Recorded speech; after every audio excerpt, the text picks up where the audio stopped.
Jeshi la polisi mkoa wa Kilimanjaro limetoa taarifa kuwa linapenda kutoa ufafanuzi wa taarifa inayosambaa kwenye mitandao ya kijamii inayoeleza kuwa gari inayodhaniwa kuwa ni gari ya kubeba wagonjwa kumtupa mtu mmoja mwanaume akiwa amefariki eneo la Mbwaruki, wilaya ya Moshi na kukimbia. Uchunguzi wa awali unaeleza kuwa Mei 6 mwaka 2026 majira ya saa 1 usiku mtu mmoja aitwa Ismail Amani Mbowe, mkazi wa Machame, akiwa anaendesha pikipiki yenye namba za usajili MC 336 FHV aina ya Sinora akitokea uelekeo wa Himo kwenda uelekeo wa Moshi mjini.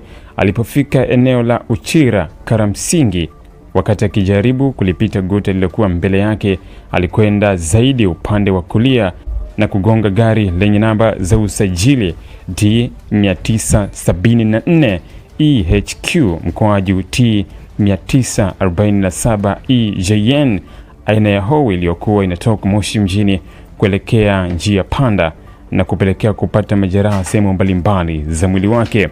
Baada ya tukio hilo kutokea, wananchi walikusanyika na kutoa msaada wa awali kabla ya polisi kufika eneo hilo kwa kuomba msaada kwenye gari iliyotajwa kuwa ni gari ya wagonjwa kumkimbiza majeruhi huyo hospitalini akiwa ameambatana na ndugu mmoja. Wakiwa njiani, inaelezwa kwamba gari hilo lilisimama na kumshusha majeruhi huyo na kuondoka kabla ya kumfikisha hospitalini.